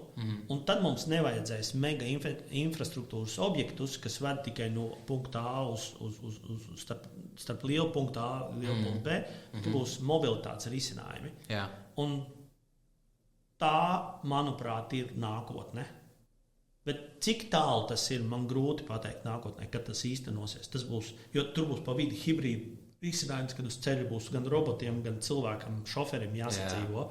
Un man liekas, ka tā būs pati grūtākā. Mēs nevaram tā un viss vienā dienā izslēgt un ieslēgt jauno. Un līdzīgi kā no zirgiem uz automašīnām pārgājiem bija milzīgs transitions gadiem. Bet līdz ko tas būs, tā pārmaiņa notiks vaiprātīgi ātri. Jo tas benefits ir tik milzīgs, ka vienkārši crazy. Okay. Investīcijas. Tu esi ļoti liels piekritējs investīcijām akcijās un indeksu fondos. Es pareizi sapratu, ja? Kādus 3 ieteikumus tu dotu cilvēkam, kas strādā algotu darbu, vai iespējams ir pārdevējs un grib veidot savu labklājību nākotnē? 3 praktiskas lietas, ko viņš uzreiz var tagad izdarīt. Start early. Jo agrāk tu sāksi. Snowball efekti, jā. Ātrāk sāks tur compound interest, compound investment. Tur, vienkārši pēc iespējas ātrāk sāc. Tas ir numur 1. Jā. Ja tu nezini, ko darīt, vispār nezini, kur investēt, nopērc indeksu. Nopērc worldwide indeksu, nezinu, tur VVRL, kas ir pats lielākais, un tas ir diversificēts. You can't miss with that. Jā. Bet Baltijā mums ir Latvijā sevišķi vispirms ir 3. pensiju līmenis, jo tur ir izdevīga nodokļu apmaksa. Tad, kad to esi izsmēlis, tad ir Baltijas akcijas, jo tur nav komisiju. Tur gan jāskatās baigi līdzi, ko tieši tu investē, kādās akcijās, kāds ir tas efekts. Man ir dažas, bet atcerieties, ar akcijām boring is good. Ja jūs gribat spekulēt, ej uz kazino. Nečekariet smadzenes tur tirgā. Ja tu domā, ka tu baigi spekulēsi un tu būsi labāks par citiem, tev baigi neiet dzīvē. Good luck ar Warrenu sacensties, jā. Bet es teikšu tā, tā ir mana stratēģija, tāpēc varbūt es tā domāju, ka tā ir pareizā. Tas varbūt arī nav. Bet nopērc akcijas, kuras tu gribi turēt forever. Jā. Un tu tici, ka tas uzņēmums tur būs pēc 10 gadiem, 15, un viņš joprojām pelnīs un lēnām, bet augs. Tas ir labāk nekā tur trāpīt, nopirkt tur Nvidia lētāk, lai pēc tam dārgāk pārdot vai Bitcoin vēl. Tas ir kazino. Es ļoti uzmanīgs. Bet var, protams, atrast labas pērles, un man ir dažas tādas, bet ir tādas, kas ir nokritušas. Tāpēc diversificē, nopērc 10 dažādas, vai arī nopērc to pašu Berkshire Hathaway, Warren Buffett, kurš jau ir pats par sevi diversificēts iekšā. Vai indeksa fonds. Tad Warren Buffett ir līdzīgi kā indeksa fonds, tikai tāds pa vidu. Un man ir gan indeksi, man ir gan Berkshire Hathaway. Berkshire Hathaway bija otra akcija, ko es nopirku. Tāpēc, kad es ticu tam un pagaidām ļoti labi arī noperformējis. Un tad man ir Baltijas akcijas, kaut kādas. Tā kā sāc agri, nedomā, ka tu esi labāks kā citi. Diversificē visu. Diversificē. Un ja tev nav laika un zināšanas, sāc ar indeksu fondiem. Simple as that. Okay. Tas ir viss tā kā pasīvākais, ko tu vari darīt, un tas tā neprasīs daudz laika. Un ja kaut kas ir too good to be true, tas visticamāk ir fake. Kā ar citiem alternatīviem investīciju veidiem, piemēram, nekustamais īpašums? Es zinu, ka tu esi arī tajā neatkarīgais investors, investoru klubā, un par tevi ir arī kaut kādi raksti. Ar tevi ir raksts arī tur, tu esi tas atbalstītais, bet tu izsver arī alternatīvos, tev ir pašam sava māja, bet tu es pieļauju to neuztver kā aktīvu, tas ir pasīvs vairāk, ja? Nē, tas ir, tev vajadzēs jumta enerģiju. Tu vari leveragot viņu, tu vari aizņemties naudu pret aktīvu, lai ieguldītu, bet māja ir māja, un tas ir kaut kas, kas tev ir. Nekustamais par daudz laika aizņem tavuprāt, vienkārši uzturēšana. Mums ar sievu bija diezgan daudz nekustama īpašumu. Tu esi bijis joprojām man ir vēl vairāk nekā es gribētu nekustama īpašumu. Un mēs pēdējos jau 4 gadus ļoti aktīvi no nekustama īpašumiem ejam ārā. Okay. Esam izgājuši un pārgājuši uz akciju tirgu. Pirmkārt, likviditāte. Otrkārt, tas prasa laiku. Tas ir kaut kas, kas prasa laiku un zināšanas. Un ja tu esi labs kaut kamā citā, tad tas ir mīts par nekustamo īpašumu kā pasīvo ienākumu. Tas ir ļoti aktīvs ienākums. Un Jā, ir kaut kādi visādi interneta guru, tur, kas ķipa tev iestāst, ka tas ir jādara, bet viņi ir populāri tikai tad, kad ir zemes procentu likums un ka tu vari baigi leverageot. Bet tajā brīdī, kad uzkāp procentu likums nekustamais īpašums krīt, tu esi iekļuvis super leverage pozīcijās, no kurām netiec vaļā, un tur viss ir slikti. Tāpēc ir viegli ieteikt investēt kāpošā tirgu. Ja? Ir ļoti viegli nopērkt jebko un tev būs labi. Bet atkal es vecs palieku, es daudz esmu redzējis. Un ja man teikt, ja es zinātu to, ko es zinu 98. gadā, super, jā, es nopirku tur Microsoft, Apple un Amazon, un es būtu tagad ļoti, ļoti turīgs. Ja? Bet tad bija miljonus kompāniju ārā, un tu reāli nezināji, kurš no viņiem izdzīvos. Man liekas, tajā laikā pat nevarēja vēl nopirkt. Varēja. Apple noteikti, Microsoft varēja un arī Amazon varēja. Okay. Bet tur 99. gadā. Bet tur bija arī Pets.com, kurš bija crazy, kurš vienkārši likvidējās. Tur bija ļoti daudz uzņēmumu, kas pēc tam aizvērās. Tur MySpace, tur bija tādi, ko nosaukumi, kurus jūs... Bet Pets.com bija 2000. gada burbuļa pašā zenītā viņš bija pats redzamākais un pats, es teiktu, tāds mūsdienās tā būtu Tesla. Viss uzpūstākais no visiem uzpūstākajiem, kas ir iespējams. Un cilvēki bija tik ļoti mūsdienu bitcoins, manuprāt, ir vēl lielāka piramīda pasaulē. Bet anyway, mūsdienu bitcoins bija Pets.com. Un visi ticēja, ka turpmāk visi pirks tikai un vienīgi dzīvnieku visas lietas internetā un Pets.com dēļ domēniem, dēļ visi tur līderis set to succeed un dominēs. Un viņš, kad neredzēja šo burbuļu efektu. Un tā ir realitāte. Un cilvēki ir mantkārīgi. Tāpēc es būtu ļoti, ļoti, ļoti, ļoti piesardzīgs. Un te pašā laikā ir boring kompānijas kā Coca-Cola, kur vienkārši jau konstanti tur vienkārši smuki lēnām aug un viss ir labi viņai. Un patīk, nepatīk dzers. Pārskatāmā nākotnē. Vismaz ar alkoholu. Bet viņa tur būs. Un tāpēc es neuzdrošinos ieteikt kaut ko vienu konkrētu, ko darīt, bet es teiktu tā, ka ja tev liekas, ka kaut kas ir super izdevīgi, tad kāpēc tas cilvēks tev saka, ka tas ir izdevīgi? Kāpēc viņš pats to neaiziet, neķīlā savu māju, mammas māju un nenopelna? Tas iespējams ir shady. Un day trading ir vēl viens shady lieta, ko es iesaku izvairīties. Esi labs tajā, kur tu esi, nopelni naudu, ieguldi drošos instrumentos, diversificē un man liekas, ka ik viens to izdarīt. Pat es, kurš nav profesionāls investors, kuram vienkārši patīk cipari, kurš sēž vakaros un lasa bilances. Jo man patīk tos biznesus studēt. Un ja man patīk, ko es redzu, es viņā ieguldu. Piemēram, Tesla. Man domājums bija tā, es redzēju Teslu, un es domāju, kas ir otrs lielākais pasaulē, un kas ir trešais? Otrs lielākais ir BYD. Berkshire Hathaway, tad bija BYD, es pirkšu Berkshire Hathaway. Un trešais lielākais ir Volkswagen grupa. Super, es nopirkšu Volkswagen grupu, jo Tesla ir, manuprāt, pārvērtēta. Es likšu uz otro, trešo zirgu. I'm good with that. Man ir fine. Tad nevajag būt mankārīgam.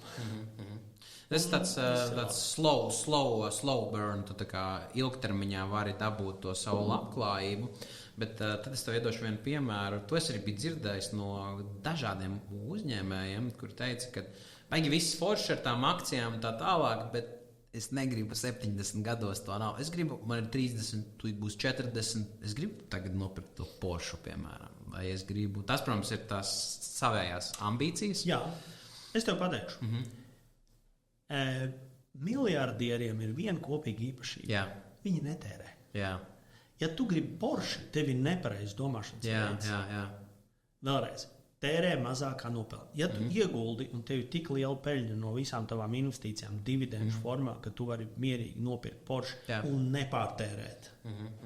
Cool! Bet ja tu domā, ka tu tagad dabūji miljonu un nopirksi Porsche māju vēl kaut ko, Ļoti ātri nauda. Tāpēc, skatoties tās internetu reklāmas, man te ir Lambo un vēl viss. Tur man liekas, kaut kas nav rītīgi. tas nav sapnis. Tad, kad tev nav te virsā, bet es varu nopirkt Lambo šodien, man nav jāizņemās pat, jā. Bet galīgi negribās Lambo. Gudrīz uz Latvijas bedrē var viņu. Un arī Porsche man negribās, jā. Nu, tā kā, tas ir mindsets, jā. Tad, kad tev nav, kad tu esi badā, tu gribi to. Jā. Bet tad, kad tev jau kaut kas ir, tu saproti, ka it's good enough, jā, tev vajag mazu māju kaut kādu un varbūt tur veltīt laiku savējiem. Ir tas minimalists iekšā, tevī nav tomēr maksimalists. Nē, tas... Speciālām lietām, specifiskām. Pieredzes vajag, jā. Un tērēt mazāk nekā pelnēt. That's it. Ok.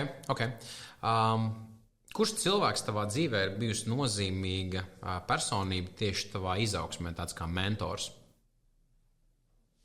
Vispār dzīvē. Jā, kurš tāds spilgtākais, ko tu varbūt tagad varētu?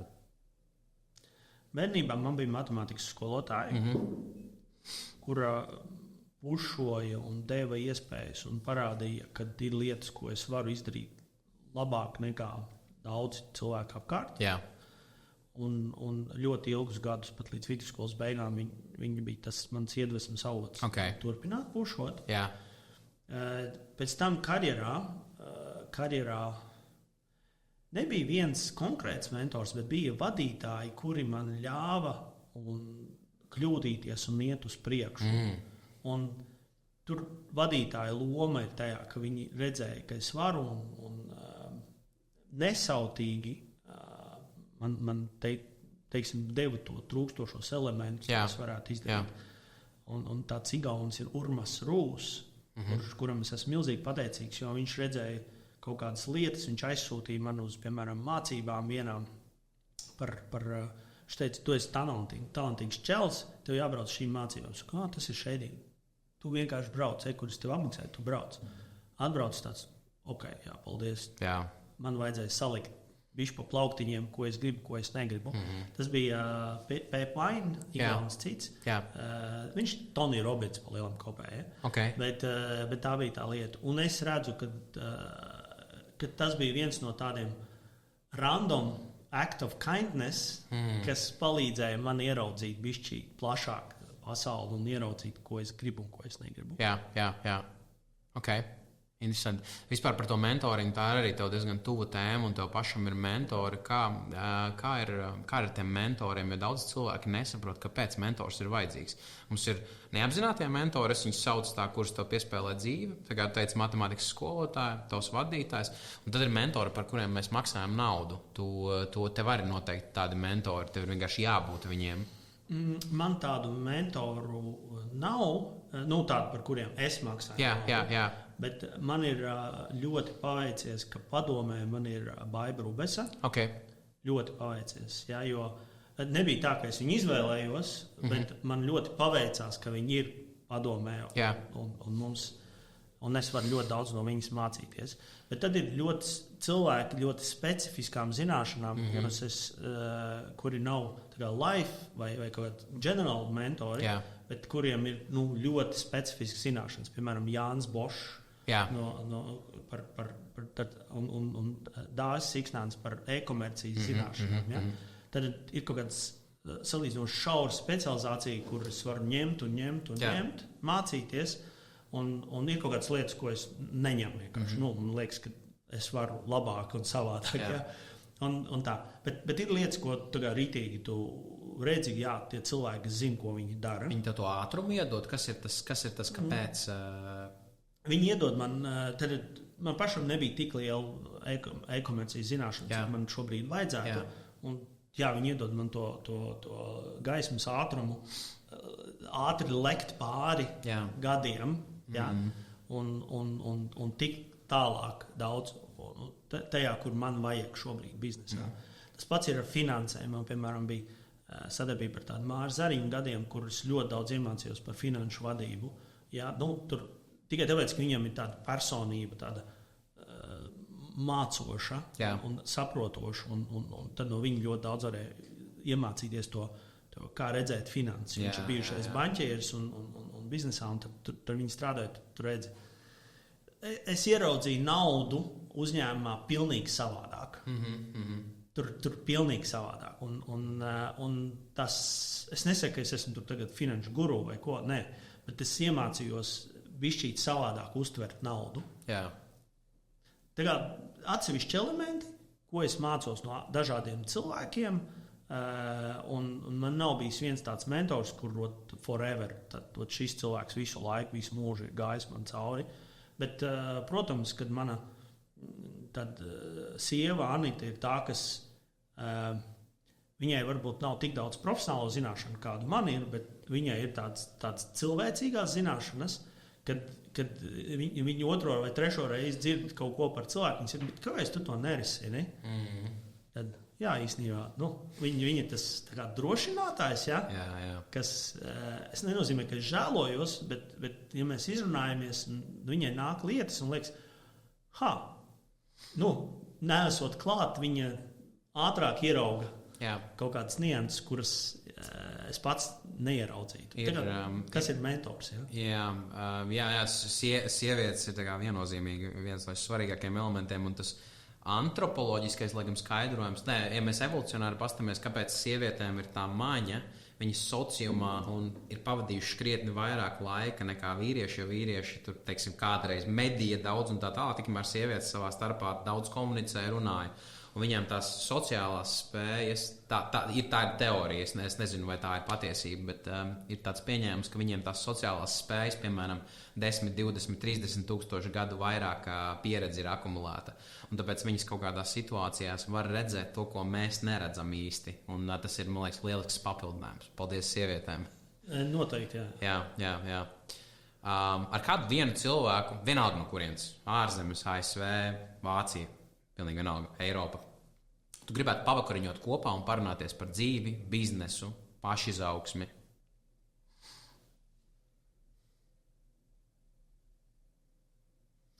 Man pirmā reakcija ir Warrens Buffets. Okay. Bet man liekas, viņš ir tik paredzams savā komunikācijā, ka tā tikšanās būs garlaicīga. Es nezinu, viņam humoru izjūt. Jā. Tas būtu tāds, interesanti pavadīts vakars, vai es iemācītos daudz kaut ko, bet varbūt ne tik daudz, jo viņš pārāk daudz publiski jau runā. Es domāju, ka būtu ļoti interesanti ar Elonu Musku. Okay. Ļoti interesanti būtu noteikti ar Timu Kuku. Apple vadītāji būtu interesanti, jo viņš ir noslēpumaina personība. Ļoti, jā. Viņa domāšana būtu kaut kas. Ja man būtu jāizvēlās, es drīzāk izvēlētos Timu Kuku. Ok. Jā, Apple esošais vadītājs. Un es neesmu Apple fans. Jā, bet tev ir viņa akcijas. Man ir Berkshire Hathaway. Un tā pastarpinās. Ok, sapratu. Bet es neesmu Apple fans. Es pat drīzāk esmu tāds, viņš tā kā noliedzējis. Bet jo vairāk fanu, jo vairāk peļņas, viss ir labi. Jā. Bet Tims Kuks noteikti ir. Kāpēc? Tāpēc, ka viņam ir viens no sarežģītākajiem uzdevumiem pasaulē. Jā, Nokia tur bija, Nokia sabradāja. Tad uz tevi ir visi ieroči notēmēti no visām pusēm. Un kā saglabāt šo trajektoriju, man liekas, ir viens no sarežģītākajiem biznesa uzdevumiem pasaulē. Viņam crazy schedules arī. Es kaut kur biju klausies, ka viņš 3 naktī vienkārši random atbild uz ēpastiem, ko viņam ir uzrakstījuši pa dienu. Viņš tur viņa fuck-ups maksā ļoti dārgi. Jā, un viņš to ļoti labi apzinās. Jā, ok, forši. Viņam mēs lēnām tuvojamies šīs sarunas beigām, un es gribētu tev pilnībā iedot vadību par šo podkāstu. Tev ir iespēja ieplagot, ieteikt vai pateikt, ko vien tu vēlies parunāt par kaut kādu tēmu, kas tavuprāt ir svarīga, un kurai mēs nepieskārāmies, vai arī vienkārši uzdot man kaut kādu jautājumu. Ok, es tev uzdošu jautājumu. Jā. Es neesmu gatavojies, bet es uzdošu jautājumu. Jā. Kā tu redzi pārdevēja karjeru pēc 10 gadiem? Pārdevēja ikdienu pēc 10 gadiem? Ļoti labs jautājums. Es personīgi, un es gribu noņemt nost šeit savu maksimālismu, kas man ir 26 gadi, man ir tas dzīves maksimālisma piegājiens. Un es esmu ļoti pārliecināts par to, ka pārdevēja profesijas aplūdīs ar mākslīgo intelektu. Un es to pieņēmu vairākas reizes, mēģināju apgāzt pats, jo man patīk tā challengeot savus domas, challenger sale. Un es neredzu īsti citu variantu, kas nozīmēs ko, ka būs pārdevējs, standarta pārdevējs, kas neizmanto mākslīgo intelektu, ChatGPT vienalga kādu tūli, kas mums nāks ārā, to ņem grābu un skaties dari. Un tad būs tie pārdevēji, kas izmanto. Un, diemžēl tā atšķirība starp tiem pārdevējiem, kas neizmanto un izmanto, būs tāda, ka šis pārdevējs viņš savāc 90% no visa, un tie savāks 10%. Un būs vienkārši tik liels spreads pēc 10 gadiem starp tiem, kas izmanto un neizmanto, kad te daudz paliks bez darba. Un kā rezultāts jau būs tas pats, saglabāsies tie pārdevēji, kas ir tādi superkreatīvi, kuri ir pārdošanas profesijā tikai tāpēc, ka viņiem tas reāli patīk. Vienkārši tas, ko mēs iegūstam, ir ātrums un spogulis šādā veidā. Ja tas mākslīgais intelekts tiešām notiks tā sinerģija, tad vienkārši izsijāsies vēl vairāk tādi wannabe, es teiktu, tie, kas ir nepareizo iemeslu dzīti tajā profesijā. Jo, kā sociālajā mēdījā atnāca, tas ir spogulis, pastiprinātājs tev kā personībai. Viņš iedod, ja tu esi stulbs, viņš tev pataisīs 10 reizes stulbāku. Mākslīgais intelekts tev uztaisīs vēl reiz 100 stulbāku. Ja tu esi stulbs, piemēram, ja? Ja tu esi kreatīvs, tu būsi 100 reizes kreatīvāks, 100 reizes lielāks outputs. Man tev follow-ups. Jā. Pārdevējiem ir otra puse. Jā. Pircējs.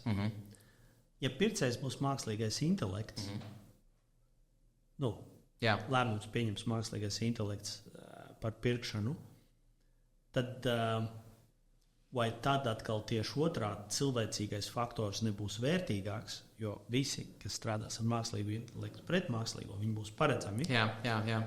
Un tad tieši kreativity, unikalitāte ir tā, kas ļaus tev, līdzīgi kā tagad ar reklāmām un vispārējo, kad tas cilvēcīgais faktors ir tas, kas tevi diferencē tirgu.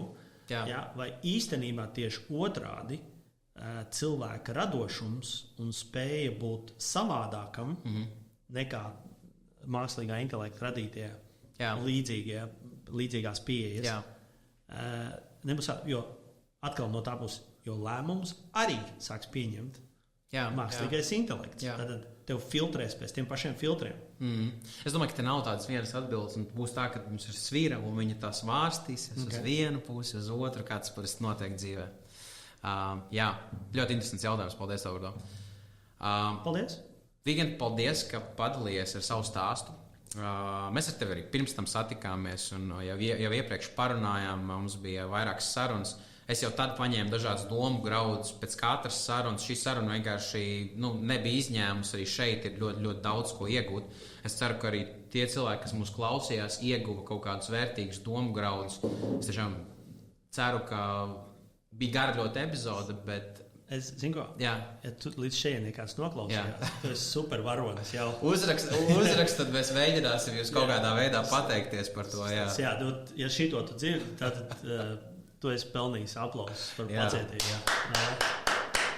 Paldies tev, Vigant. Paldies, ka atnāci.